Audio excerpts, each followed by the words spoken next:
Fala galera, beleza? Iniciando mais um NBcast aqui diretamente do Jundi Comics 2025 comigo, Patrick e Augusto, fazendo aquela cobertura sensacional. Então galera, acompanha aí toda a cobertura de Jundi Comics comigo, Patrick e Augusto, com direção de Matheus, ajuda de Israel. Então é isso galera, o NBcast está aqui no Jundi Comics trazendo alegria, trazendo informação, entretenimento e nostalgia pra vocês.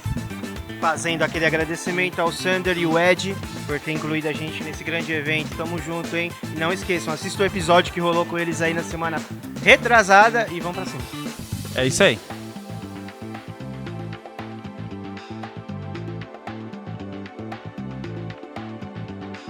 Fala, seus nostálgicos, beleza? Estamos aqui na Jundi Comics, do lado do homem, do lado do brabo, o nosso parceiro aqui, Pipo Gonçalves, Pipão. Pipo, qual que é a expectativa aqui do Jundi Comics? Cara, satisfação primeiramente encontrar vocês de novo aqui, mais um ano, muito legal. Tô prestes a começar o bate-papo aí com a Beatriz Menberg, né?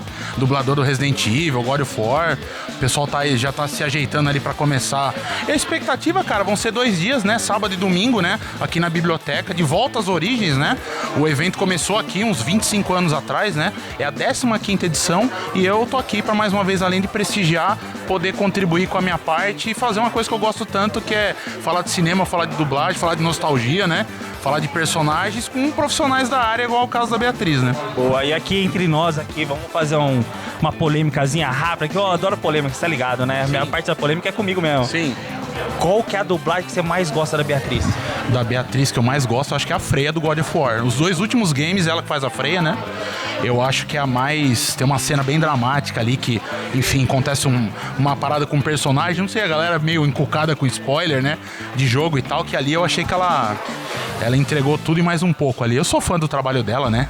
Ela, apesar de ser muito jovem, né? Ela tem praticamente a mesma idade que eu. Ela já trabalhou bastante, já tem uma carreira bem extensa. São muitos trabalhos, anime, game, série de TV.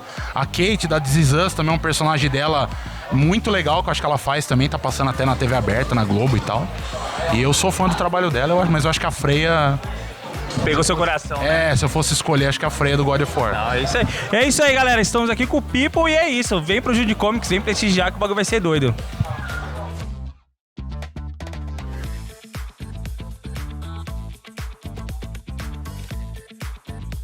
Fala galera, Augusto do NBcast por aqui. Estou aqui com a Beatriz, dubladora, cantora e muito mais. Coisas do mundo.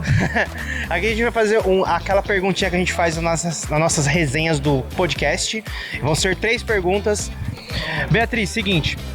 A gente quer saber qual era a sua brincadeira preferida da infância, sua comida de infância, seja um docinho, alguma coisa que você gostava muito lá na infância, né? E qual que era um desenho ou um programa que te remete nostalgia da sua infância, que te marcou muito. Brincadeira da infância, Gato Mia, só com um adendo. Uma vez a gente brincou na rua e Gato Mia também é uma variação de esconde-esconde. Só que quando a gente fazia esconde-esconde na rua, pensa numa criança que levava aquilo muito a sério. Então eu não me orgulho disso, mas aconteceu de eu ficar muito nervosa e a pessoa tava muito perto ali, já quase me achando. Eu tava atrás de um carro, tava de cócoras, eu fiz xixi, eu fiquei nervosa, aconteceu. Não mostrem isso em outros lugares. Segundo fato... Doce da infância, passatempo recheado, que eu como criança obesa devorava assim 2 pacotes facilmente assistindo TV à tarde, e provavelmente o programa que eu estava assistindo, que talvez esse sim seja o fator elemento maior aí de nostalgia, não passava à tarde, mas passava, até hoje eu não esqueço, às terças-feiras, 19 horas, o Mundo de Bigman na TV Cultura. Beatriz, a gente agradece muito. Fica um convite pro dia que você estiver por aqui pro Jundiaí participar num episódio com a gente de nostalgia, tá? E a gente agradece muito a resenha, foi demais, todo mundo gostou. Muito obrigado, viu? Tamo junto. Obrigado. Tchau. Tchau, galera.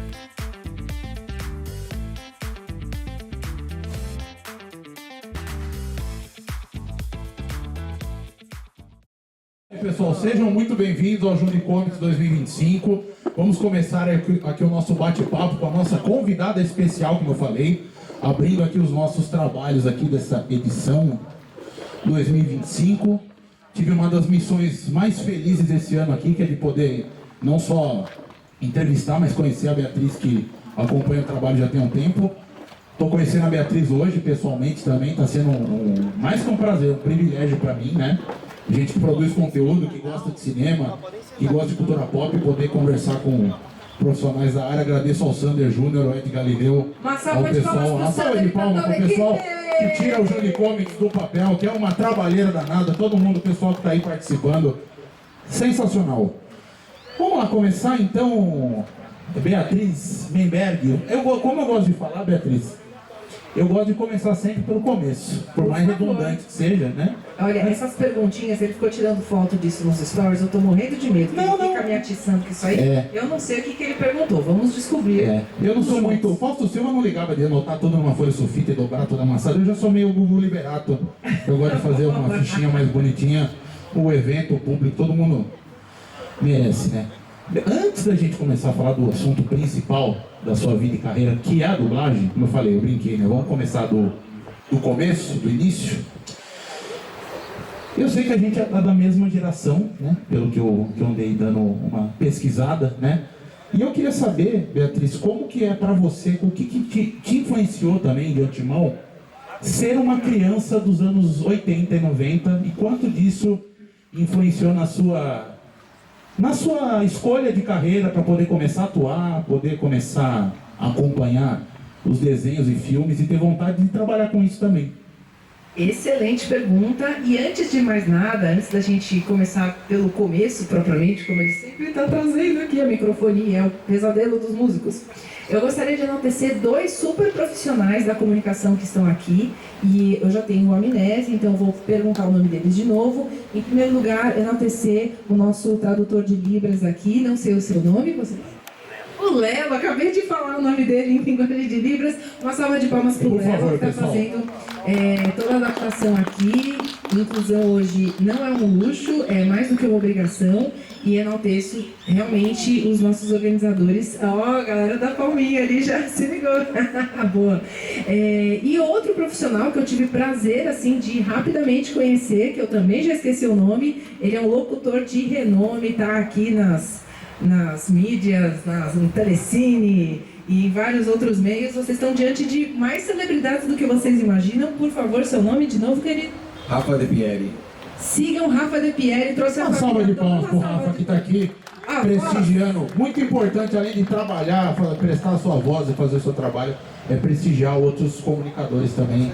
Muito obrigado, viu, brother? Muito importante sua presença aqui hoje também. Esse cara é famoso, tá aqui no meio da galera e ninguém nem imagina. A voz do Telecine, ele me trouxe também outros produtos aí, eu fiquei de boca aberta. Pessoal, então vamos ao que viemos. Como ser uma criança nerd dos anos 80, dos anos 90, me trouxe até aqui.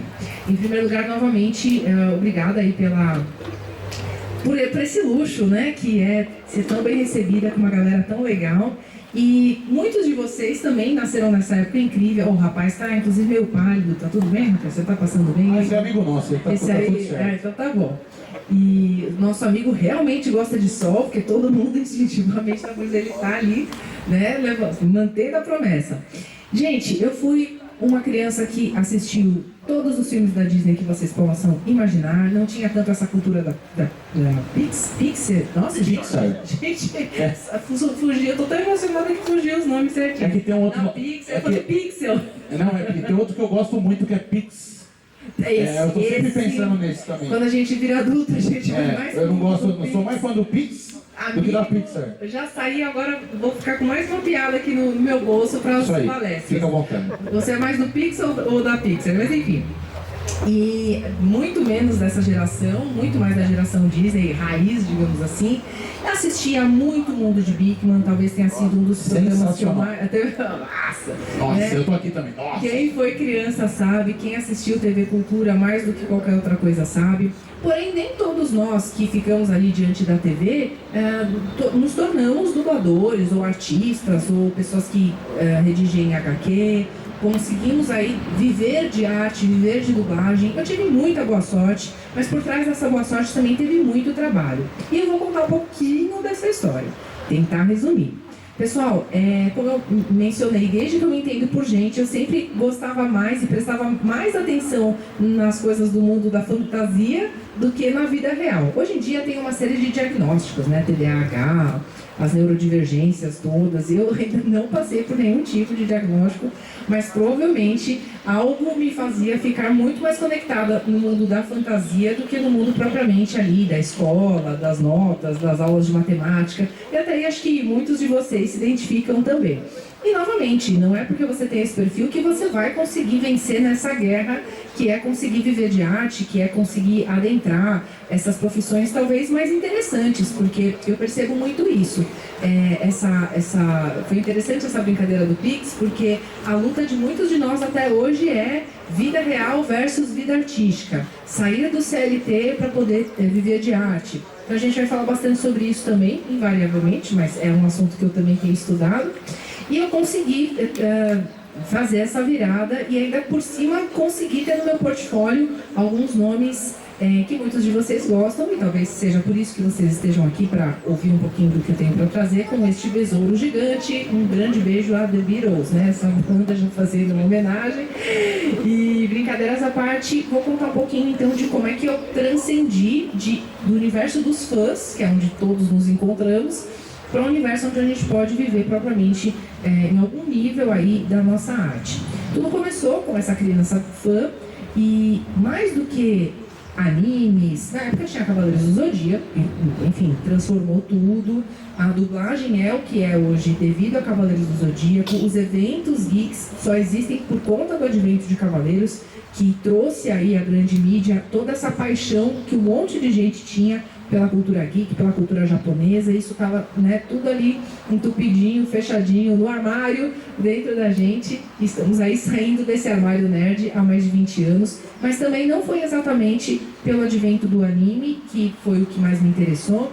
A gente costuma separar, dividir, segregar o mundo dos nerds, mas eu gosto de misturar tudo. E eu penso que o universo do rock também faz parte da cultura nerd. Não à toa, vira e mexe, a gente vê as pessoas aí com camiseta Nirvana, Iron Maiden, tava tocando... Ramon, pronto, já explicitou aqui o meu interesse.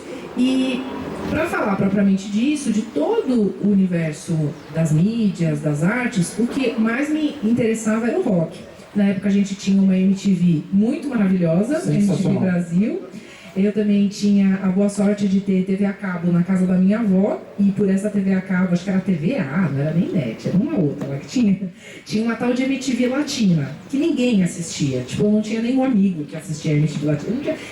Eu sentia que só eu assistia aquilo lá. Mas a soma da MTV brasileira com a MTV Latina, nossa, fez com que a minha cabeça bugasse, e desde a mais tenra idade eu venho me preparado para ser roqueira.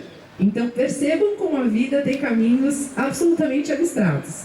Eu toco violão desde que eu me entendo por gente, eu canto desde que eu me entendo por gente, e se fosse para seguir uma linha lógica, nas peças de teatro que eu fazia no colégio, eu também era sempre a cantora, tudo remetia à voz e à música. Então todo mundo achava que eu ia pro mundo da música. Isso é muito importante você ter citado, que você é uma profissional que começou assim, pessoal, pra gente também responder sempre aquela pergunta, e o começo da carreira do dublador, o que precisa? Pessoal, a Beatriz, ela é atriz, ela começou no teatro, né? Todo dublador é ator, precisa ter o DRT para iniciar nesse sonho. Você começou no teatro, certo? É tão bom, gente inteligente, porque olha, tem uma galera que faz umas perguntas tão basiconas que eu falo, mano do céu, essa pessoa nem sabe nada da vida. Pronto, já começamos desse elemento. Não existe a profissão dublador.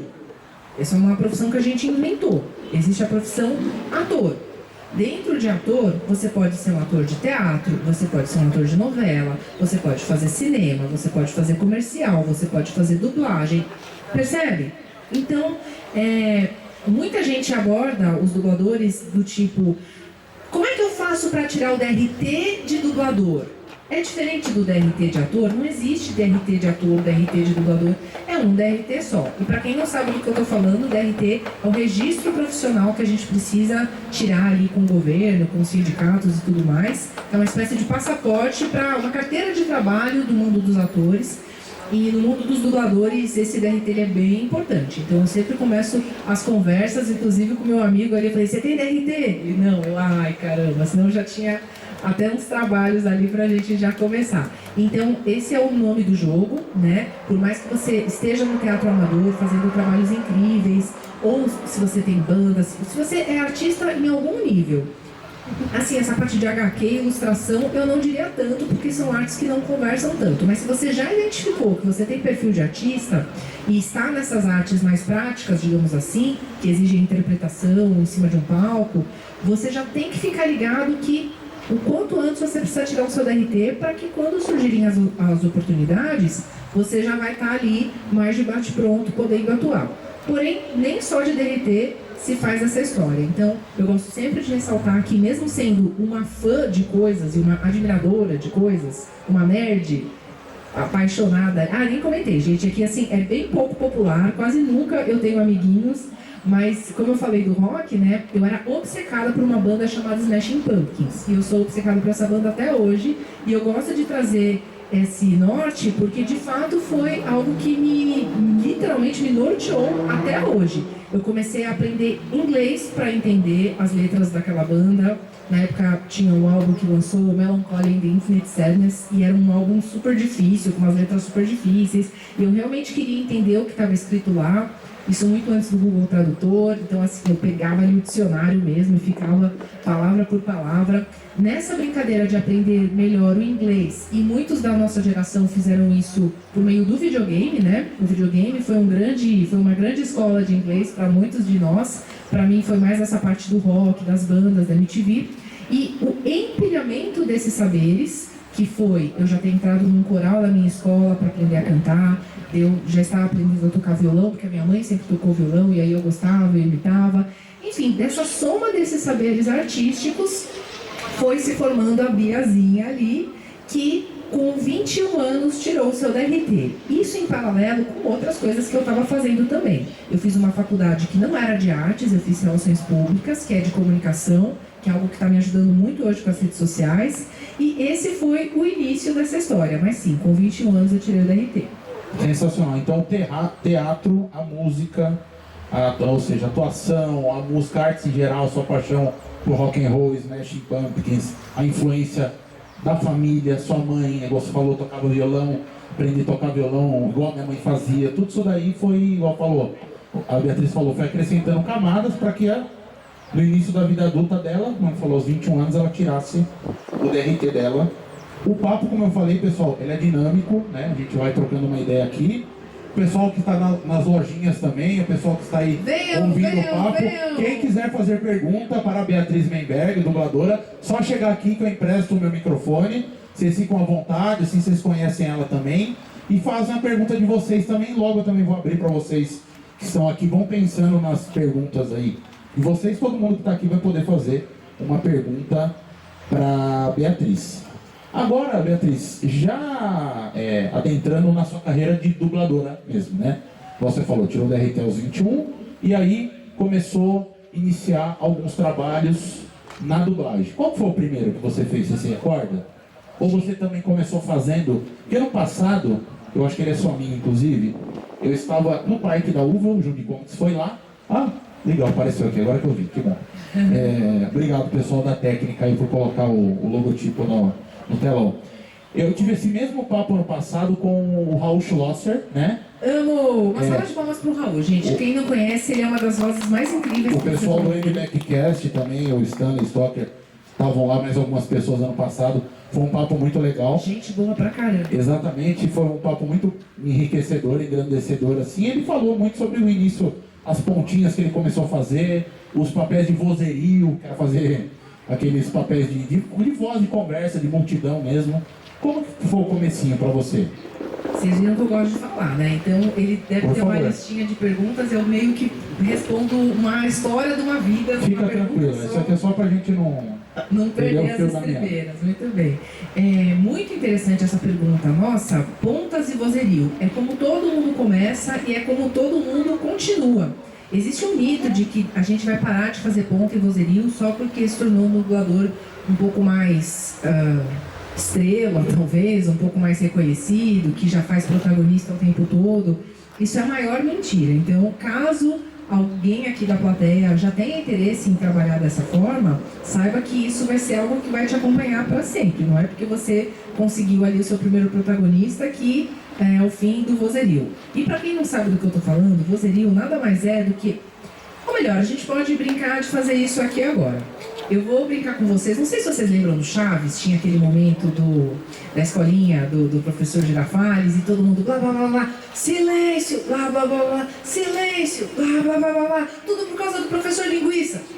E aquele silêncio constrangedor, eu vou precisar que a gente recrie esse momento. E eu vou ser o professor Girafales, pode ser 3, 2, 1, podem conversar. Blá blá blá blá blá,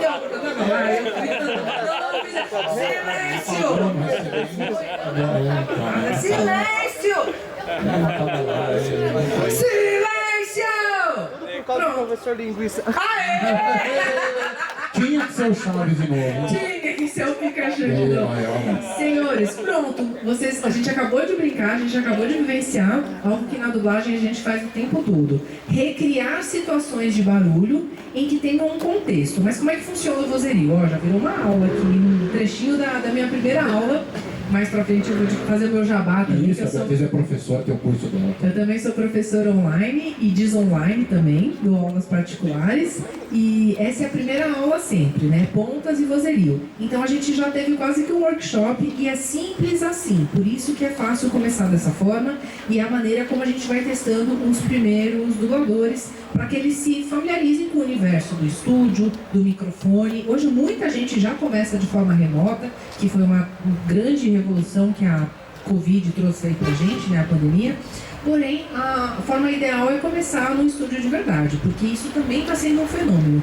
Muita gente que começa, que é dublador mais recente, que já vem adaptado à dublagem remota, que nada mais é do que você dublar no seu home studio, que é um local assim, que tem um jeitinho de casa mesmo. Você chega no estúdio profissional, onde a dimensão é muito maior, onde o microfone é muito maior, onde existe uma relação com o técnico.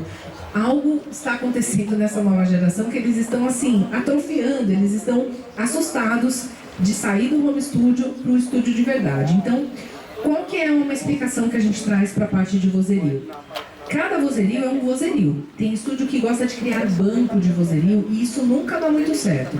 Percebam, aqui a gente fez no contexto de Chaves, ok? Então, qualquer som que eventualmente saísse, que foi a fala já previamente ensaiada, porque a gente já tem no imaginário coletivo, né, todas as falas do Chaves na cabeça, mas brincadeiras à parte. Nessa cena, essa cena que vaza essa fala que vaza faz parte da graça e toda essa cena clássica aqui. Porém, quando a gente vai fazer vozerios para cenas de verdade, é muito importante refazer todos, porque se é uma cena num restaurante, se eventualmente escapa uma fala, essa fala tem que estar no contexto daquela cena. Isso parece muito óbvio, mas tem muitos filmes em que a gente percebe que teve um desleixo ali e às vezes escapa uma fala que não tem nada a ver. Então vamos brincar de novo, ó. Pegando ali a inspiração do pessoal medieval, vamos agora supor que a gente está numa guerra e a gente vai fazer o vozerio de guerra. Vamos fazer isso de novo, ó, rapidão, hein? 3, 2, 1...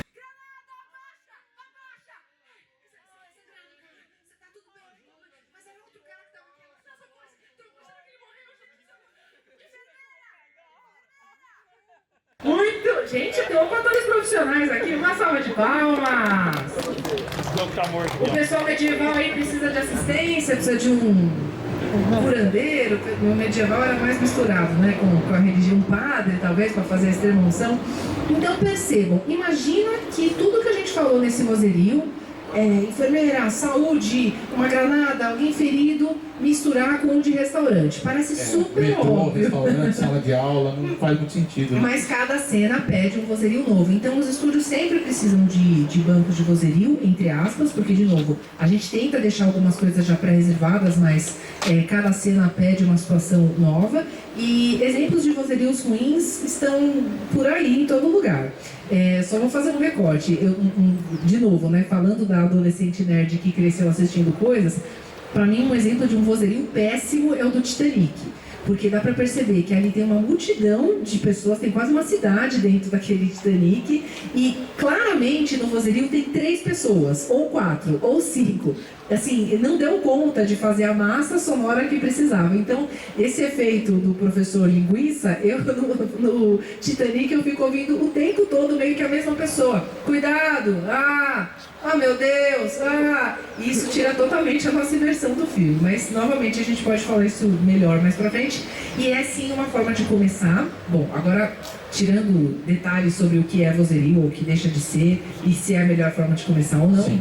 Fato é que a gente vai fazer isso ao longo da vida inteira e isso sempre nos traz aprendizado. Até porque eu já sou de uma geração que não dublou na bancada. A gente falava muito de dublar na bancada antigamente e era como esses profissionais aprendiam muito uns com os outros. Meu amigo, tinha um outro profissional aqui, eu não sei o seu nome. Qual é o seu nome? Vinícius. Uma salva de palmas pro Vinícius! Tá aqui fazendo a tradução em inglês. Eu só sei alfabeto, tá? Então por isso que eu só fico... E eu sou a Bia. É só isso que eu sei fazer. E vamos ao que viemos, pessoal. É dessa forma que a gente começa. E antigamente tinha bancada, eu não peguei a época da bancada, onde todos os profissionais atuam juntos. O pessoal dublava tudo junto, no mesmo espaço, né? E era insano. E os causos que a gente ouve dessa época também eram muito legais, porque ao mesmo tempo que quem estava começando atrapalhava todo mundo que já era veterano, porque caso alguém errasse, tinha que fazer tudo de novo. Mas vocês imaginam uma loucura, era uma época assim que eles fumavam dentro do estúdio, bebiam enquanto faziam a cena. E a gente acabou de fazer, inclusive, Clube do Livro, que é um programa ali dentro do meu Instagram, que toda quinta-feira às 20 horas a gente para tudo para fazer uma live, para discutir e lembrar do passado, e por intermédio de livros de dublagem, que tem poucos, mas tem. E a gente começou com a história do Herbert Richards, que é um livro, uma biografia real. E agora a gente está com a história do Orlando Drummond. Então está muito interessante, a gente está analisando todas essas etapas. Para mim é muito legal, porque tem épocas e marcos ali de dublagem que eu não vivi. E com base nisso a gente vai conversando. O pessoal dessa época, eles falavam que era muito ruim a bancada, por esses motivos. Eles tinham que ficar disponíveis ali o dia inteiro e era outro sistema de pagamento e tudo mais. E quem trouxe, eu não sabia, o sistema de todo mundo dublar individualmente, que é o meio que eu conheci, que foi dos anos 90 para frente, foi o próprio Orlando Drummond. Ele que foi um dos precursores de propor dessa forma, para que os dubladores pudessem dublar com horários já pré-agendados. Então você tem uma escala das 10 às 11 e é isso que você vai fazer, depois você está livre. Porque antes eles ficavam disponíveis o tempo todo e tendo que fazer tudo junto o tempo todo. Isso também aumentou a tabela, aumentou o valor que os dubladores recebiam. E olha como é interessante pesquisar a história, né? Se não fosse esse livro, a gente com certeza não ia saber.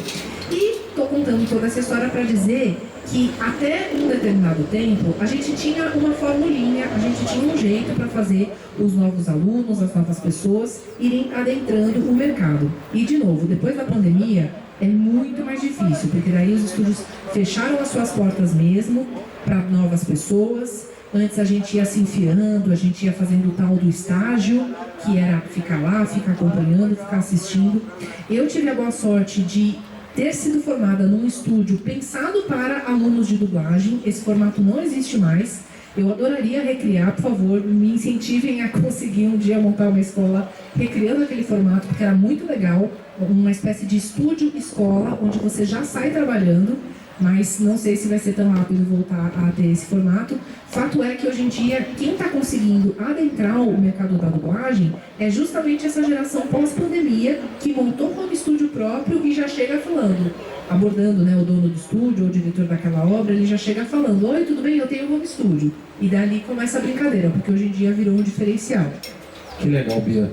E qual que foi o papel na dublagem já que você conseguiu e aí você falou: agora sim, isso, agora tá, o jogo tá virando, tô saindo do vozerio para pegar os meus papéis aí. Qual foi aquele protagonista que você, ou um coadjuvante muito importante, você pegou e falou: é isso, agora o jogo tá começando, a brincadeira tá começando a ficar mais interessante. De coisa séria. Gente, eu tenho tanta história para contar que eu de fato até já escrevi um livro, chama Os 21 Passos para se tornar um dublador de sucesso, porque como eu falo muito, a cada capítulo dessa história eu poderia adentrar muito mais, tanto que eu nem respondi a pergunta anterior dele, que foi qual foi o primeiro papel que eu fiz, qual foi o primeiro personagem que eu fiz, então eu vou tentar juntar tudo nessa resposta agora.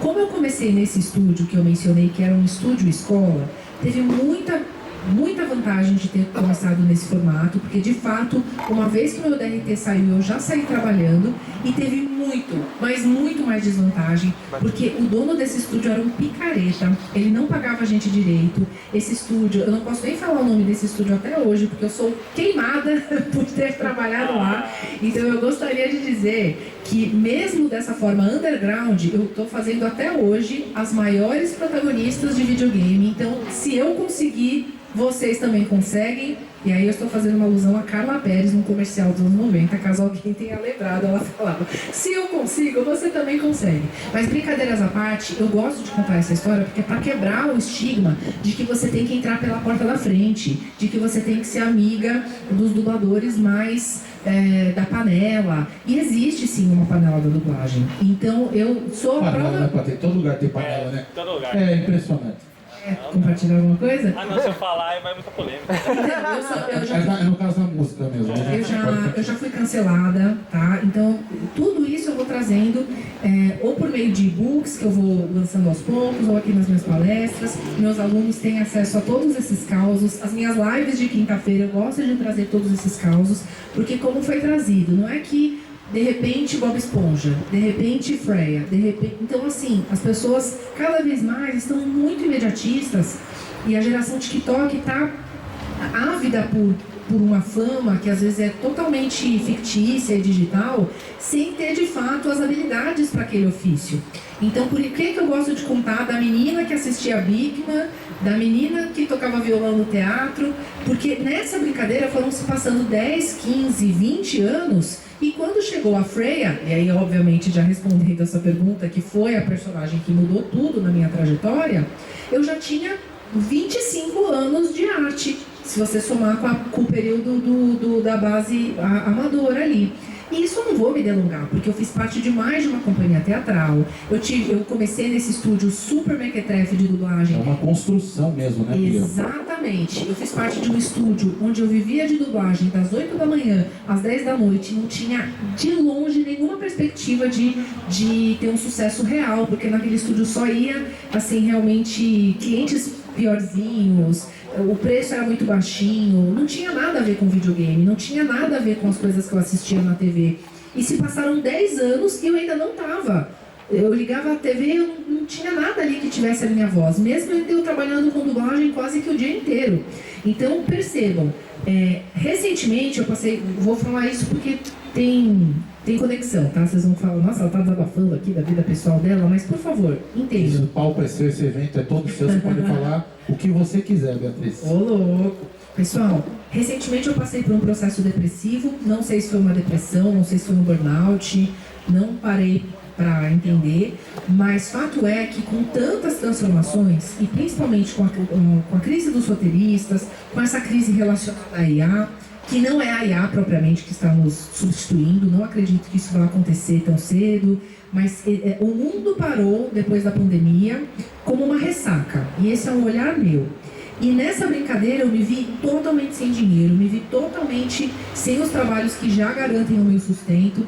A maior parte deles, na verdade, são novelas turcas, então muita gente acha que a gente faz coisa famosa o tempo todo, mas tem que ter um olhar, tem que ter, às vezes, uma boa sorte de fazer algumas conexões. E naquele momento eu pensei no pior, eu falei, gente, acho que acabou, acho que é isso mesmo, vou ficar deitada nessa cama para sempre, nem sei o que vai acontecer.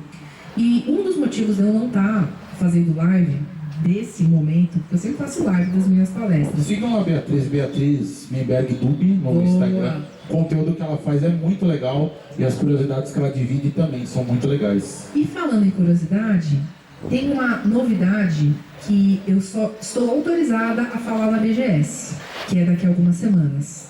Mas eu vou passar em primeira mão para vocês. Certo. Por favor, faça essa gentileza aí. Por que eu tô contando que há poucas semanas eu tava depressiva numa cama que eu nem sabia o que eu ia fazer da minha vida? Porque a vida, gente, é muito imprevisível. E nunca, parece papo de coach agora, mas é realmente o que é papo de coach. A gente nunca sabe o dia de amanhã, a gente nunca sabe o que vai acontecer. Eu acabei de voltar de Goiânia, com a viagem assim, tudo pago, hotel, a melhor das recepções, estou me sentindo uma rainha. Estou me sentindo uma rainha aqui entre vocês que pararam tudo num dia de sol para ouvir a minha história e vou contar uma novidade. Não posso falar com todas as letras, mas quem é esperto vai adivinhar. E fui escolhida para ser a voz da maior protagonista de games de um jogo que lançou essa semana, que a gente vai fazer o lançamento internacional na BGS, com cobertura assim, Japão, tudo vai começar com o que vai acontecer na BGS na semana que vem, nas próximas semanas. Então percebam, né? Talvez a minha personagem mais marcante, que foi a Freya, e talvez a Mãe Miranda, que também tem muitos fãs do Resident Evil, pode ser que daqui pra frente tudo mude com essa nova personagem que pode se passar no Japão feudal, não sei se vocês já estão ligados em quem eu estou falando, mas é um lançamento absurdo. Então percebam, se eu fosse parar em todos os momentos que eu estava desesperada, eu não teria tirado o DRT por aquele estúdio super questionável. Eu não teria tido burnout durante 2, 3 anos trabalhando naquele estúdio super questionável, que só me dava a habilidade de dublar, mas não me dava fama, não me dava prestígio, não fazia com que eu entrasse pela porta da frente no mundo dos dubladores. Então, às vezes, você vai estar muito próximo do sucesso, vivendo o seu pior momento de fracasso. Então, mais do que qualquer coisa, a maior dica que eu dou para quem está começando é saúde mental. Algo que não se falava no meu tempo, que eu tive que viver na pele. E assim, óbvio que você tem que ter um aparato, você tem que ter um mestre, você tem que ter uma pessoa que te ajude, não te apadrinhe necessariamente, você tem que ter o seu talento, você tem que saber que você é uma pessoa boa, você tem que saber que você sabe ter as habilidades propriamente, não só mais um fã na multidão.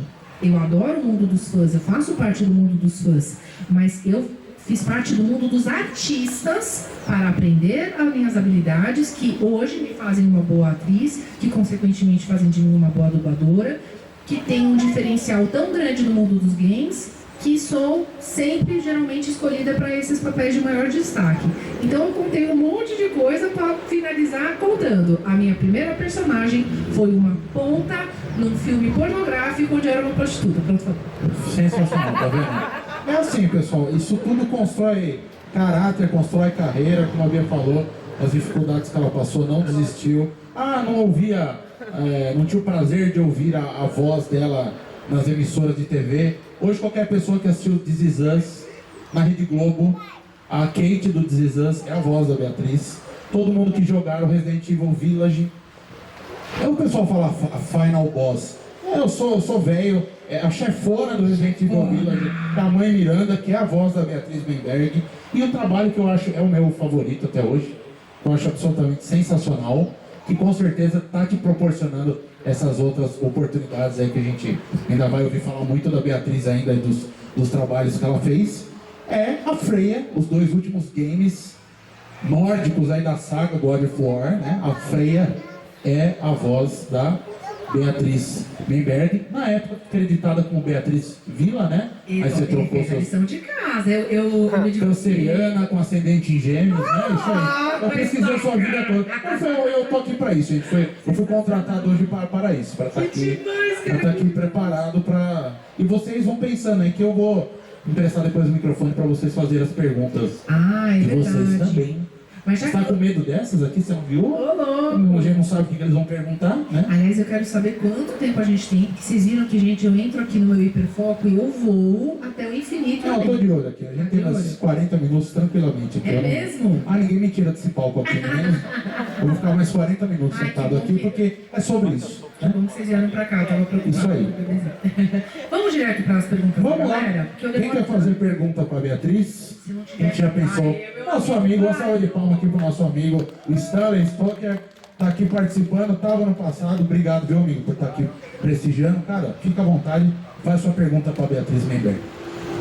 Olá a todos. Olá, Beatriz. Eu queria saber de você como você lida hoje em dia com o impacto causado pela dublagem feita por inteligência artificial. É isso. Galera, Vamos lá. é água. Uma salva de palmas pelo cosplay. Remete a minhas ascendências alemãs, que não parece, eu com essa cara de árabe, de papai, mas sim, Meiberg, como o próprio nome sugere, é das Alemanha. Pessoal, eu sou uma romântica, cara, eu não tô muito nessa onda. Assim, eu gosto de pesquisar sobre o futuro e tem uns futurólogos aí na internet, nos podcasts da vida, e eles fazem, assim, previsões aterrorizantes, né? Tava ouvindo um cara dizendo que até 2027 todos os trabalhos tradicionais CLT não vão mais existir. E então, assim, ok, eu entendo que isso está num livro, isso foi pensado por um teórico. Questão de fazer o audiolivro narrado por mim mesma, mas audiolivro é um produto que eu consumo muito e nem se compara a qualidade de quando é voz humana do que voz digital, mas na correria, na pressa, consumo digital também. Então, da mesma forma que foi o Covid, que a gente cada vez mais ouve a palavra híbrido, você tem o presencial, você tem o online, eu penso que a inteligência artificial vai ser mais uma ferramenta para a gente continuar fazendo tudo de forma híbrida. O que for braçal, o que for chato, o que for tedioso, o que for mecânico que a IA puder fazer, bem-vinda a IA. O que for artístico, o que tiver um olhar clínico, o que tiver que precisa de interpretação, que venha ao ser humano. Eu penso que a IA pode ser a nossa maior oportunidade para separar os meninos dos homens, as meninas das mulheres, a artista de verdade de quem só faz algo ali que, penso eu, vocês podem me criticar, mas de todas as artes, a que eu vejo que está realmente muito prejudicada são os ilustradores, porque ali rapidinho você já refaz. E essa discussão ela é antiga. Das nossas equipes todas ali que circundam a dublagem, os tradutores realmente achavam que iam ter perdido o trabalho com o advento do Google Tradutor. E acabou tradução, acabou o trabalho de tradutor. Muito pelo contrário, o Google Tradutor e outros softwares fazem uma basezona lá e vem o profissional capacitado e faz a arte dele em cima, sem perder tempo, Eu penso dessa forma. E, novamente, a dublagem hoje está em crise, sim, porém é uma crise que ela é a última ponta de um mercado muito maior em crise. Pode reparar como os videogames, antes os famosos AAAs, que para quem não sabe são esses jogos de maior dimensão, de maior orçamento, de maiores proporções, eles lançavam 1 por ano, 2 por ano, 3 por ano. A gente trabalhava em ritmo frenético. Hoje tem 1 a cada 2 anos, tem 1 a cada 3 anos. E nesses eventos de lançamento a gente tem a sensação de que estão lançando coisa o tempo todo, mas é tudo remake, é tudo DLC, eles vão dando truque lá na gente. Mercado de reality show, lembra quantos reality shows tinha? Esse mercado baixou. Não, mas Bia, o streaming tem coisa nova o tempo todo. Para reparar, até a pandemia eles tinham muitos estoques de coisas engavetadas. Depois da pandemia, o pessoal parou de produzir, a gente dublou tudo que estava engavetado e agora a gente está numa estiagem terrível. Então, no meu coração, em termos de dublagem, o que a gente está vivendo, e até respondendo aquela conversa que a gente começou, o que a gente está vivendo em termos de dublagem é muito mais uma ressaca da pandemia, da gente ainda não ter conseguido aí keep up, né? Digamos assim, tá de novo pau a pau com o ritmo que a gente tinha antes, porque formou esse gargalo muito mais do que inteligência artificial. Sem somar a greve dos roteiristas, que atrapalhou pra caramba. A Disney, quando comprou tudo, né? De repente tudo é da Disney. Antes tinha Fox, Discovery, Warner, agora Marvel, toda a parte de Star Wars. Fez um imbróglio, hoje em dia só tem 3 empresas no mercado. A Disney comprou quase tudo. Então, esses fatores, mais do que inteligência artificial, estão gerando uma lentidão sem precedentes. Porém, a gente como posso dizer, a gente se reinventa.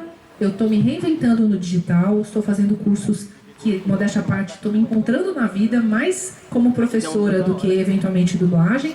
E gosto sempre de fazer minha propaganda, que é o prata da casa, que é o Samuel Meirelles, que é um aluno fruto dos meus cursos de dublagem, a magia da dublagem. E hoje ele é a voz do Willy Wonka, do mais recente filme Wonka, que tá até recentemente esteve aí nos cinemas. É o dublador do Timothée Chalamet, é isso? Exatamente, Samuel Meirelles nunca tinha dublado na vida, o primeiro trabalho de dublagem dele foi esse personagem. Então, gente, as crises têm que ser acolhidas e, é claro, a depressão vem. Eu vivi na pele esse ano, mas a colheita depois vale muito a pena. Um adendo, eu também compro nessa loja da Galeria do Rock e eu sou viciada em vinil. E dubladores têm que ter muita arte aqui na cachola para poder performar bem. Para poder amaldiçoar os outros também. Como que a inteligência artificial vai ter o poder, vai conseguir amaldiçoar os outros? Igual a nossa querida Beatriz Menberg. Se você puder, Bia, faz uma pontinha, vou passar uma outra pergunta. Antes da próxima pergunta, eu vou lançar toda a agonia, toda a violação possível contra vocês. Eu vou exibir o seu sangue frio em cada canto de cada reino e a gente vai ficar ali sangrando! Ah, eu peguei essa referência aí. Vocês eram mulher no programa de televisão que quis vender o peixe dela lá, eu acho. Virou a Gilda com a Freia misturado. Eu sei que eu falei, mano, é Freia. Vou fazer isso, no meio de um show da minha banda eu vou fazer isso. Se a galera não estiver prestando atenção. O Augusto do NBackcast, nossos parceiros aí, o podcast aí de Jundiaí. Pessoal, quem não conhece ainda, acessa no YouTube, NBackcast lá. É o podcast oficial do NB90. Cara, faça a sua pergunta para a nossa querida Beatriz Menberg. Olá, Beatriz. Oi. Vão ser duas perguntas, tá? A primeira eu sei que já teve bastante dificuldade, mas eu queria entender qual foi a maior dificuldade na sua carreira até então. E a segunda pergunta é quantas línguas você fala e qual foi a mais difícil que você teve ali para poder desenvolver durante seus trabalhos? Excelentes perguntas, galera do One Piece pode vir chegando, tudo bom? Aê! Pessoal, rodada de perguntas para a Beatriz Menberg. Todo mundo que estiver aqui, levanta a mão depois, eu empresto o microfone para fazer a pergunta. Pessoal que está na lojinha, pessoal que está conferindo os produtos aí, quem quiser fazer pergunta para a dubladora Beatriz Menberg, só chegar aqui próximo ao palco. E é isso, Beatriz, vamos lá. Não tenham medo, o sol é vida. Vocês vão ficar bronzeados e belos e cultos. Ó, o Pikachu tá voltando, hein? Excelentes perguntas e vamos lá. Matando o primeiro mito aí. Os dubladores não são tradutores. A gente não tem que saber o idioma por trás do que a gente está fazendo. Senão seria enlouquecedor. Porém, tem uma pegadinha que eu indico sim que a pessoa tenha no mínimo um segundo idioma fluente e obviamente ainda estamos falando do inglês. Porque ainda a gente percebe um advento muito maior, uma invasão coreana aí praticamente, não só coreana como oriental. Óbvio que os conteúdos japoneses já estão aí há muito tempo, mas de fato os doramas estão vindo aí com tudo, as novelas turcas, como eu comentei. Então para pensar. Esses idiomas a gente chama de idiomas exóticos, porque fogem ali do nosso piloto automático do que seria o inglês e o espanhol. Vem muita coisa em espanhol ainda. Inclusive tem uma novela do SBT, olha como são as coisas, né? Chama As Filhas da Senhora Garcia.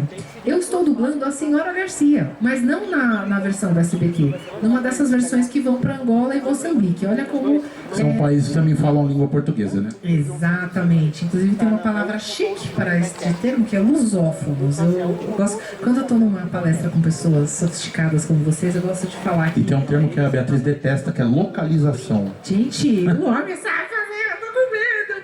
Não é que eu detesto, vamos lá. A localização... Pra games usam isso, eu nem acho legal também, porque é a versão brasileira, dublagem, né? Então, e usar a localização, vamos lá, pra quem não entende, pra quem não sabe do que a gente tá falando, dublagem, ela é meio que a gente faz do mesmo jeitão quase tudo. Reality show, novela, filme e tudo mais. Dublagem de videogames e voz original são outros dois processos que daí muda a forma de fazer. E por que o pessoal tem chamado dublagem de videogame de localização? Porque eles justificam que é tão importante para o videogame como um todo ele ser traduzido, seja por meio de legenda, seja por meio de dublagem propriamente, porque tem os menus, tem uma série de fatores que tem que estar ali na língua do país que está consumindo aquele produto, que começou a se chamar de localização só a parte de dublagem de games. Mas eu penso o contrário, localização, uma legenda é uma localização. um tutorial. Exato. Então, Concordo assim, plenamente com não, você. Localização já era essa palavra que era esse guarda-chuva que abraçava tudo. Então, de repente, só falar de dublagem, mas qual que é a pegadinha? Quando a gente separa esse termo, é uma forma da gente conseguir que valores relacionados a videogame a gente possa receber mais. Então, nessa brincadeira, a gente... Não é dublagem, é localização. O valor aumenta, a gente ganha Então mais. se o Pix é maior, localização. Viva a localização, pessoal. gente! Isso aí, pode. Chame como quiser.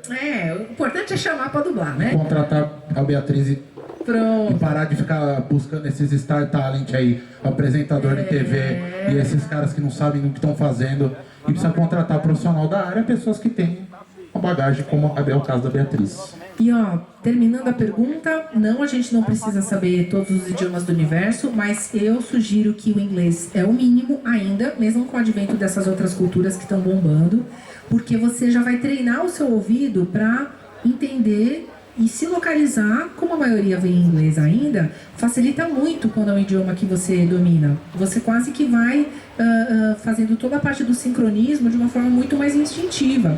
Saber música é muito importante, porque dublar é uma forma de cantar, entre muitas aspas, porque a gente... Ter o tom da voz, a musicalidade, tem tudo isso também, né? Tem gente que é muito boa no teatro, mas não se adapta à dublagem, porque e tem muitos cantores que viram excelentes dubladores, porque a lógica é bem parecida, mas novamente, é um empilhamento de saberes, e pra minha história, fez muito sentido já conhecer música, tocar um instrumento e cantar, por exemplo, e já saber minimamente inglês, que também foi uma ferramenta muito importante para quando ele sabe dessa história também. E a gente falou bastante de frustrações, e talvez aí sim respondendo qual foi o momento mais difícil.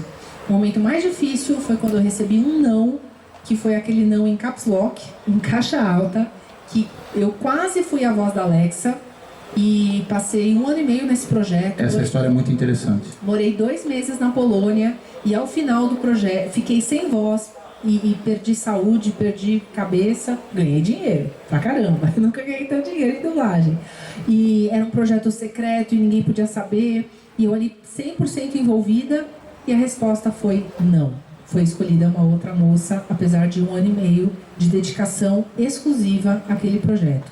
Então, de novo, os reinícios, acolher as crises como oportunidades.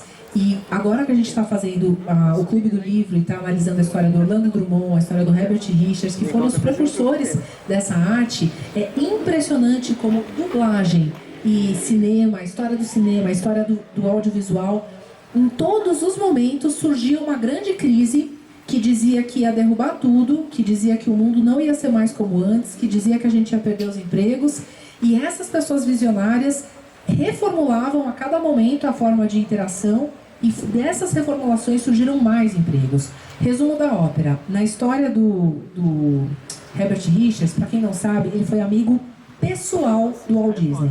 Muitas pessoas não conhecem essa parte. Muitas pessoas não conhecem a história do Herbert Richards. Para mim era só uma voz na vinheta da TV, versão brasileira, Herbert Richards. E só. E a gente lendo a biografia aprendeu demais. Ele foi amigo do Walt Disney. E naquele momento o Walt Disney vira para ele e fala: Herbert, é melhor você começar a fazer dublagem, é melhor você começar a fazer dublagem para a televisão, porque o cinema acabou. Isso porque o Walt Disney, gente, o Walt Disney que me perdoe, onde quer que você esteja, mas olha que falta de visão. O cara tinha acabado de lançar Branca de Neve e ele me lança essa. Por quê? Desde o rádio, a gente pode comparar e tem sido sempre assim. Surgiu o rádio, que legal, todo mundo gosta, uniu as famílias nas casas, uma forma barata de entretenimento. Aí surge o cinema, é o fim do rádio. Quem é que vai querer uma coisa que é somente o som? Não, cinema tem imagem muito melhor. Aí surge a televisão, mas o fim do cinema. Quem é que vai pro toda cinema? vez a mesma história. Aí surge, mais pra frente, os DJs. Quem é que vai querer a banda ao vivo? E assim, teatro. Quem é que mais vai ao teatro, sendo que tem o cinema? Lembra do rádio? O rádio sobreviveu a tudo isso. O rádio sobrevive a streaming. E o que acontece? Todos coexistem. Talvez de forma menor, talvez de uma forma menos impactante do que a hegemonia de lá de trás. Quem achou, cadê meu amigo do vinil? Quem achou que a gente ia voltar a consumir vinil?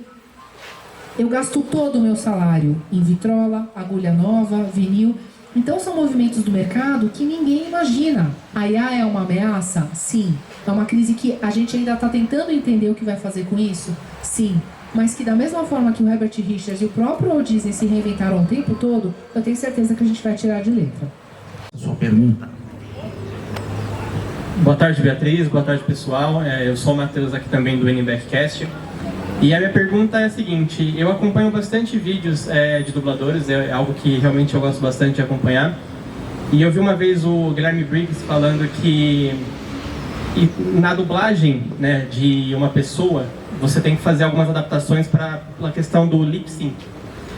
Nos jogos também existe isso, porque hoje em dia os jogos eles estão quase que real, basicamente, né? Se você olha o gráfico de um jogo ali, você consegue ver todos os detalhes, todas as expressões. Então eu queria saber se no jogo também está existindo essa questão de fazer uma certa adaptação para seguir o lip sync. Excelente pergunta, e já pegando o gancho que eu fui deixando um monte de ponta solta, né? Acho que é por causa talvez dessa minha blusa de pescador que eu resolvi aqui, a rede tá com as pontas todas soltas. E agora, com essa pergunta e com essa resposta que eu vou dar, talvez a gente consiga fechar algumas dessas aberturas aí. Como funciona, e aí explicando por que a dublagem de game é diferente das demais, a ponto do povo criar um outro termo só para isso, e sim é mais difícil e precisa ser melhor remunerada. Todas as demais formas de dublar, você tem a TV, como uma TV que você tem na sua casa, um texto impresso já traduzido, e é por isso que a gente não precisa saber de muitos idiomas. E aí, respondendo, eu só falo inglês, eu aprendi um pouco de polonês quando eu gravei na Polônia, e tenho noções ridiculamente básicas de japonês, só porque eu sou budista, e isso nem precisava ser assunto, mas eu sou religiosa, isso faz muito parte da minha vida, não veio ao caso. Então, na prática, eu só falo 2 idiomas mesmo. Voltando aqui à resposta, você tem o tradicional na dublagem clássica, que seria a TV, acesso à interpretação do cara lá no original, seja um desenho, seja um filme, seja um reality show. Então é que nem a TV da sua casa, é que nem assistir TV na sua casa, você tá vendo. E com base naquele cara, você joga no seu embalo, você fala por cima dele, você interpreta por cima de uma interpretação que já existe. E no começo vai meio atrapalhadinho, mas você vai surfando na onda desse cara, e essa é a dublagem tradicional. Texto na mão, num papel ou num tablet, e a imagem na TV, e dessa brincadeira que eu chamo de cara crachá, que é um pouco do olho no texto, um pouco do olho no que está rolando na TV. E um terceiro elemento é você jogando ali o seu charme, a sua forma, a sua leitura. Isso a gente chama de dublagem. A dublagem de videogames ou localização é ao contrário, ou melhor, com um elemento a menos. Eu tenho acesso à voz da dubladora original, eu tenho acesso ao texto traduzido e eu não tenho acesso à imagem. Então esse sincronismo ele vai ser feito todo depois por uma equipe que vai tentar ali encaixar. É por questão de segurança, para não vazar nada do jogo, parece, né? É um dos elementos. Eu acho isso um absurdo completo. O que só reforça o talento de pessoas como a Beatriz. Consegue dublar uma personagem que ainda nem sem ver o que ela está fazendo. Exato. Muito obrigada pela parte que me toca. E realmente é mais desafiador. A gente acaba dublando, fazendo o sincronismo em cima da Wave, porque eles dão acesso a gente, né? Em vez de ser uma TV com as imagens dos atores ou do desenho, a gente tem um gráfico. Então é quase como se a gente, com uma noção assim bem grotesca, a gente dubla em cima daquele gráfico. Então, como é que eu posso dizer? A dublagem de videogames, ela, por um lado, ela se aproxima muito do teatro, porque a gente tem menos referência, então a gente acaba podendo criar mais do que em cima de uma imagem que já existe. É mais desafiador, porque, nossa, a gente dublar videogames, esses processos depressivos que eu tenho às vezes, inclusive essa personagem que eu acho que as pessoas ainda não perceberam de quem eu tô falando, mas acho que você já sabe de quem eu tô falando. Um pouco dessa depressão que eu senti foi de tão densa que era essa personagem, porque a Freya, ela era densa, ela era muito forte, ela fez parte da minha vida num momento em que eu tava me divorciando, eu tava com muitas lutas internas. Porém, essa mais nova, que se passa no Japão feudal, e que eu tô chocada que vocês ainda não se ligaram quem é, ela, diferente da Freya, ela tinha um lado feiticeira, ela tinha um lado mínimo de romance ali, que às vezes estava no ar, ela tinha um lado mãe muito forte, ela tinha nuances. Essa não, essa é guerreira, ela tá num Japão antigo, um Japão difícil, no meio de uma guerra. Então, eu fiquei 6 meses desse mais recente processo, imersa. E nesse aspecto é mais parecido com o teatro, a gente carrega um pouco mais. Eu sempre acho meio biográfico, assim, né? Eu sempre pego essas personagens maiores e falo, nossa, o que ela tem pra me ensinar? O que eu tenho a aprender com ela? Essa última foi muito densa. Então, é mais teatral, a gente acaba colocando mais da gente no personagem e absorvendo mais do personagem. E, tecnicamente, essa é a diferença. E por que a gente não recebe todo o material? Por questão de segurança e porque também... esses estúdios de videogame, eles estão fazendo o jogo ao mesmo tempo que a gente está dublando. Como são produções muito maiores, não é que está pronto e a gente ainda não recebeu. Eles também estão fazendo em tempo real. Algumas coisas eles estão concluindo ainda também. Algumas? O God of War teve coisa que, naquela semana a gente voltou pro estúdio. Então, a gente acha que essas empresas, assim, apesar de serem muito profissionais, elas têm um amadorismo que a gente fica assustado, porque é muito trabalho. E acaba ficando, a gente acha que é só o nosso TCC da faculdade que fica para a última hora, mas vocês não fazem ideia de como eles também fazem de última hora, por conta de diversos desafios deles também. E a gente se adapta a tudo isso e, pelo bem e pelo mal, acaba fazendo só com acesso ao som e ao texto. Pessoal, quem mais aí tem vontade de fazer uma pergunta para a Beatriz, nosso amigo do vinil aqui, do disco aqui. O Kid Vinil. Muito bom gosto, viu? Obrigado. Kid Vinil, que Deus o tenha. Opa, tudo bom?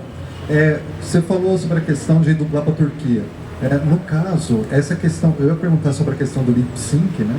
Mas também sobre essa questão dos eventuais maneirismos, por exemplo, falou dos lusófonos, né? Os maneirismos, porque, por exemplo, acredito que quando a gente tem alguns livros de Portugal, eles são traduzidos para o português brasileiro. Então acredito que você também tem que absorver, o tradutor te entrega, né? Mas você tem que colocar o sentimento nisso. Como que foi essa experiência sua? Nossa, é muito interessante, porque justamente é uma mediação de várias culturas. Então, o primeiro ponto é esclarecendo. Esses países que também falam português, principalmente na África, eles, se você for ouvir a voz de um angolano, não sei se alguém aqui tem parente, se é amigo, eu tenho alguns amigos angolanos e eu particularmente acho um sotaque charmosíssimo, mas eles remetem muito mais à língua original de Portugal mesmo. E eu não sabia. Nesses países africanos e em Portugal também, e até em Macau, que é uma província dentro da China, que também se fala português, porque sofreu colonização portuguesa. Então, olha que legal, né? Dublar, a gente vai aprendendo um pouco sobre a cultura de tudo. Nesses países, eles adoram o sotaque brasileiro, que de todas as colônias foi o que mais criou um jeito próprio. E isso tem pesquisa comprovando e tudo mais, eles adoram, mesmo mercados tradicionalmente portugueses. Tem uma amiga minha, que também é dubladora e é uma super radialista. Você é roqueiro, imagino que seja, talvez deve conhecer. A Kiss FM, deve ter aqui em Jundiaí também. É a Vania Américo, ela é radialista da Kiss. E ela foi radialista em Portugal, um período da vida dela. E ela trabalhava numa rádio portuguesa que só contratava locutores brasileiros, com sotaque brasileiro, porque eles achavam isso um charme. Então veja quantos mercados surgem do invisível, né? Então no Brasil a gente não tem essa consciência e isso hoje faz uma total diferença. Acho que 50% da minha renda hoje vem de fora do Brasil, que são esses tipos de mercado que preferem o som do português ao som do brasileiro. Enfim, e dessa forma a gente já tem essa primeira mediação, ou seja, estou sabendo que eu estou dublando algo que vai para um país que, embora fale português, prefira com este sotaque, então já é uma loucura por si só. Mediado por a cliente dessas novelas portuguesas, dessas novelas turcas, ela é portuguesa, então ela também gosta de dar o olhar dela, então essa cliente especificamente revisa muito os textos. E mais uma mediação, olha que insano. Angola, especialmente, foi um país que sofreu uma guerra tenebrosa em tempos recentes. Então essa cliente, ela peneira todo o texto e tira todas as frases que remetem à violência, porque ela entende que na sensibilidade dela, daquele país, isso é feedback dos angolanos, eles não gostam de novela violenta. Importante essa leitura, eles não, né? Olha, mas assim, ninguém faz mais isso, só essa cliente que ela é o lado bom e o lado ruim. O lado bom é porque ela tem esse olhar único e super sensível, e o lado ruim é que tudo ela quer que a gente faça 1000 vezes, porque nunca tá bom. Mas perceba, quantas algumas mediações acontecem até aquilo chegar num público. Então, estou citando esse caso da Turquia, porque o lip sync e a gente se adaptar a uma língua tão diferente é o menor dos nossos problemas. Chega uma hora que é como uma máquina, a gente tem uma parte dentro da gente, e aí sim a IA pode substituir um monte de coisa, porque eu sempre brincava, se era um trabalho muito extenso, eu falava, ai gente, não pode um robô fazer isso? Não pode... Algumas coisas, sendo bem sincera, são como um arroz e feijão. Exemplo, eu vou falar porque não é o meu gênero preferido. Comédia romântica. Eu acho um gênero muito parecido. Teve uma época lá no estúdio que veio assim toneladas de... uma categoria bizarra que agora tá vindo. Contos natalinos românticos. Então é uma história de amor que se passa no contexto do Natal. Tem canal de TV a cabo só disso. E cara, eu brincava, falava, bota uma IA, cara, porque eu não tô aguentando aqui. A moça falava tudo do mesmo jeito e o final era tudo igual. Então alguns produtos a gente brinca, não tô querendo que ninguém me substitua, gente, não é isso. Mas dublar, tirando esses trabalhos que exigem muito da gente, tem outros que a gente faz com o pé nas costas e consegue dublar até de primeira. Pra quem não sabe, é assim, a gente passa 3 vezes a cena e geralmente a gente grava na terceira, a gente estuda o texto, E dublar de primeira é quando você vai junto. Só de ler o texto traduzido você já consegue fazer a voz em cima. E isso não é magia, dá pra fazer de tanta prática que a gente vai pegando. Então, por que eu tô contando isso? Tem uma parte do nosso cérebro que entra no automático. Da mesma forma como a gente dirige, de forma meio automática, faz um monte de coisa da nossa vida de forma automática. Dublar é muito ameaçador no começo, mas uma vez que a gente entende, é como dirigir um carro. Você fala, como é que eu tô fazendo tanta coisa ao mesmo tempo? Mas o cérebro consegue. Sensacional. Quem mais tem alguma pergunta aí? Nosso amigo aqui. Vamos lá. Achei que era o Kid Vinil de novo. Boa tarde, todo mundo. E a pergunta que eu tenho é de novo sobre o universo dos games. Eu queria saber se, como você ocupa assim, um lugar de personagens expoentes, né, dentro do mundo dos games, se você consegue analisar assim, qual foi o ponto em que dentro do contexto brasileiro assim, tornou-se interessante que os jogos fossem dublados, né? Porque eu ainda peguei o finalzinho ali daquela época onde isso não era comum, não tinha nem a tradução do texto dentro dos jogos, né? Eu lembro assim, que pra mim foi impressionante o dia que eu liguei meu PlayStation 2, coloquei um Speed Racer ali e tinha o texto em português, eu achei que era incrível, né? E a partir daquele momento começou assim, a aparecer jogos dublados, né? E eu pensei, eu tô vivendo um sonho, jogos dublados, né? E hoje o esquisito é não ter um jogo dublado, né?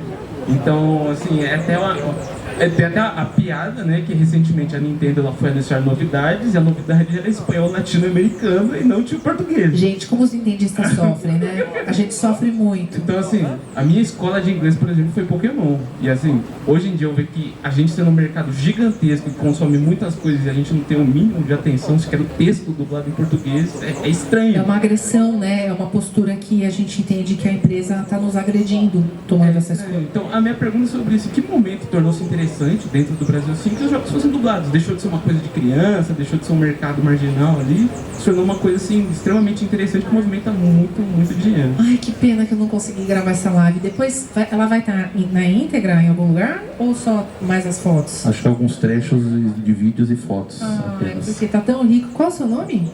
Lucas. Parabéns pela pergunta. Parabéns pela pergunta. E você? O deu de presente. Ai, obrigada, gente. Eu sou muito mimada, cara. Jundiaí é sempre incrível. Lucas, você mesmo respondeu a sua própria pergunta, porque foi para pessoas como você que as empresas começaram a perceber que existia todo esse movimento. Menos a Nintendo, coitada, que é uma tartaruga, né? Pois é. Gente, brincadeiras à parte, a Nintendo é uma força da natureza, né? A Big M. Então, o pessoal odeia, porque eu só faço coisa pra Sony, mas quando é pra falar, eu só falo de Nintendo. Eu tenho um karma com a Nintendo que todo namorado, marido, eu já me divorciei, eu casei de novo, e eu entro na minha sala da minha casa, e eu não sou gamer, tá? Eu não sou gamer, eu só jogava Mega Man 2, e esse era o meu jogo, e continua sendo o meu jogo da vida, mas eu não sento ali de fato pra jogar. Eu entro na minha sala da minha casa, entra ano, sai ano, tem o meu namorado do momento jogando o mesmo jogo.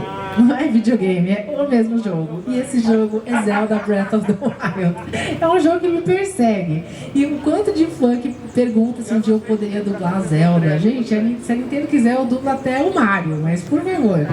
Realmente, cada coisa no seu tempo. É uma empresa inacreditável, né? E a gente falou de crise. Tá aí uma empresa que sobreviveu a tudo, se modificou, era motel, não sei quantos anos atrás, fazia harafuda, né, que é o baralho, então assim, virou empresa de brinquedo.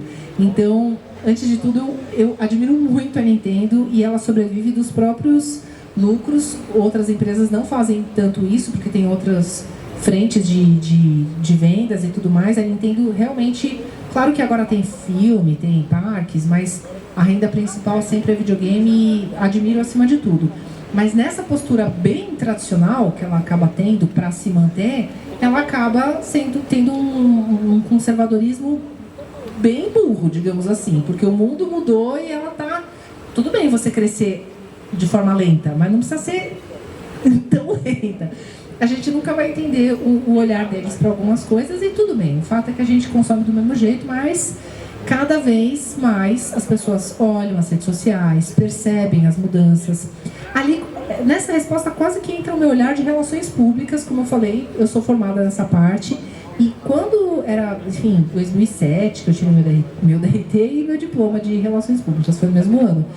A gente era formado na faculdade...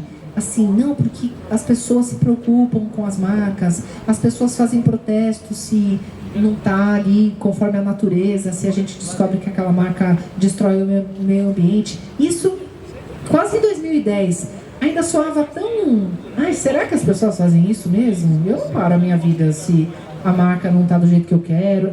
E isso, hoje em dia, mudou totalmente, as redes sociais mudaram totalmente esse jogo. A gente tem Sonic sendo refeito porque fã protestou e falou, não, tá uma porcaria essa animação. Então, hoje, mais do que nunca, o povo tem o poder. E as redes sociais são o palco disso. E, bom, resumindo a sua pergunta, talvez da mesma forma que Cavaleiros do Zodíaco virou o jogo do mundo dos nerds, né? Tinha um filme que passava na sessão da tarde que era a Revolta dos Nerds. Eu acho que a gente está vivendo esse momento agora, porque a gente tem o poder na mão. E ainda no meu tempo, ser nerd não era fashion, ser nerd não era cool, ser nerd não era hype, ser nerd era uma vergonha. Nosso tempo. No nosso tempo. E hoje a gente vive uma era em que ser nerd é de coisa pra gente coisa pra gente importante, coisa de gente chique. Então, que momento maravilhoso.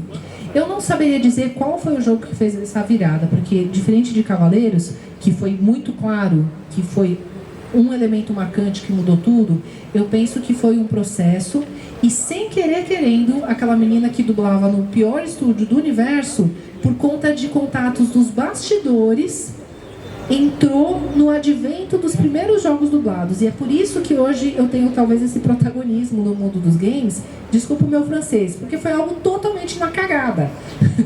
E eu tava no meio do fracasso e no meio do sucesso e eu não tava entendendo por que aconteceu dessa forma. Pra quem não sabe, e agora eu vou contar uns bastidores, isso não tá em livro, isso não tá em entrevista, isso não tá em lugar nenhum. Como é que a gente, e eu faço parte desse agente, eu faço parte dos primórdios das dublagens de videogames no Brasil, como é que começou? Começou com pessoas que não eram da área, nem de dublagem. Nesse estúdio Mequetrefe que eu comecei, um dia veio um cara que fazia muito musical, um cara chamado Charles Dalla, lembrem esse nome. Hoje ele é a voz do Sub-Zero do Mortal Kombat. Esse cara não era dublador, esse cara falava inglês fluentemente, às vezes ele fazia a tradução para o nosso estúdio. E ele era um diretor de musicais grandes em São Paulo. Uma das temporadas dos Les Misérables foi ele que dirigiu. Ele está envolvido em Wicked, ele é um braço direito da Cláudia Raia. Olha como as áreas conversam. Ele era desse rolê, que nem eu era do rock e fui parar em dublagem. Percebam, as artes conversam muito. Esse cara apareceu no meu estúdio, quebrou um galhão. Ele aprendeu a dublar muito rápido, porque ele era músico, porque ele falava inglês, por todas essas propriedades que ele já tinha. E esse cara valorizou de uma tal forma aquele papel que eu dei pra ele. Mas, gente, era um papel, de novo, péssimo, de um filme péssimo, que não ia passar em lugar nenhum. Ele me colocou... Bia, você me colocou no mundo da dublagem. E eu, mano, eu que tenho que pedir desculpa, Charles. Você já é enorme no mundo... Enfim. Beleza, Charles. Tá bom, valeu. Bia, eu tenho como agradecer aquilo que você fez por mim lá atrás. Ai, o que é, Charles? A gente está fazendo um projeto aqui, no estúdio aqui que eu montei da minha casa. O Charles tinha uma banda, eu não sei se alguém... ai, desculpa, eu me estendo muito. Teve uma banda enorme de heavy metal brasileiro, não sei se era heavy metal o gênero, mas enfim, um subgênero de heavy metal chamado The Wizards. O Charles era dessa banda. Então ele tinha um estúdio na casa da avó dele, da casa da mãe dele. Ele adaptou esse estúdio para fazer dublagem. Não tem um jogo aqui, ou dublagem de jogo? Tem um jogo aqui que a gente vai dublar. Não tinha imagem, era tudo texto, a gente não sabia fazer aquilo direito. Ele não sabia fazer aquilo direito. Aquilo caiu no colo dele, porque o namorado dele da época estava nesses Paranauê. Qual que era o jogo? Harry Potter. O mundo das coisas gigantescas e das coisas microscópicas conversa o tempo todo. Primeiro ele começou com Harry Potter e começou a cair jogo no colo dele, porque o diretor gostou. E aí eu questionei, eu falei, mas mas precisa, jogo não tem que ser do... Olha a ignorância. As pessoas têm que aprender a falar inglês com as coisas. Eu ainda estava nessa cultura. E ele falou, não, Bia, eu concordo. Olha a ignorância dele também. Mas esse jogo precisa que seja tudo traduzido, porque tem muito tutorial, tem muita legenda. Então esse jogo era tipo uma exceção. E se vocês olharem, Harry Potter foi um dos primeiros jogos a serem dublados. E começou a cair coisa no colo do Charles o tempo todo. Lembrando que o primeiro contato com dublagem que ele teve na vida foi comigo para quebrar o galho do estúdio Mequetrefe, que até hoje eu não paguei ele do negócio. O Universo é o melhor roteirista. Começou a cair no colo dele Forza Horizon, começou a cair no... que eu fiz a voz da principal, tudo no espírito de gratidão que ele tinha a mim. Que até hoje eu não entendi, mas agradeço. E aí a gente falou em algum momento de personagens intermediárias. Eu não nasci Freya. Uma super intermediária dos games foi a Ana, do Rise of Tomb Raider, que no fim é uma vilã. Então, Lego Marvel Super Heroes eu fiz antes da Freya. Então eu já tinha feito a Viúva Negra, já tinha feito a Capitã Marvel antes do estouro, que teve filme, que teve tudo. A gente faz um monte de coisa super importante sem perceber, achando que ninguém vai ver. Não, se bem que esses eu já sabia. Mas percebam, tem coisas que a gente faz que estouram. This Is Us. A gente sabia que era um produto importante, mas a gente não sabia que ia ganhar Emmy. A gente não sabia que ia pra Globo. Uma salva de palmas para uma das maiores produtoras de arte aqui no Brasil, a Taz, desenhista. Uma salva de palmas. Minha parceira de Instagram, uma das pessoas que fomenta aí a cultura dos eventos, não só em Jundiaí, mas em São Paulo. E um dia ficaremos todos nós famosos, hein? Olha lá. E brincadeiras à parte, pessoal, esse papo tá incrível, mas eu tenho um compromisso em São Paulo, infelizmente, assim, eu cheguei bem em cima da hora, confesso que uma falha foi minha, mas essa conversa poderia durar horas, porque tá muito gostoso. Então, por favor, me sigam nas redes sociais. Eu tô sempre com lives, palestras, cursos. O próximo curso de dublagem, ele vai ser todo remodelado, eu vou lançar em janeiro, então coloquem na agenda. Cursos de oratória, que também foi um pedido da galera do mercado mais tradicional, os professores, os CLTs, os empresários. Falaram, Bia, a gente não se vê no mercado de dublagem, mas a gente adoraria perder timidez, falar melhor. Então, esse conteúdo e muito mais vocês encontram no @BeatrizMenbergDub. Fiquem ligados na BGS. A gente vai fazer um anúncio internacional lá. Eu não acredito que ninguém tem nenhuma sugestão de que jogo eu tô falando. Mas, que bom que não importa tanto, porque quer dizer que o que a gente já tem já é o suficiente. Da minha parte é isso, querido. Sensacional.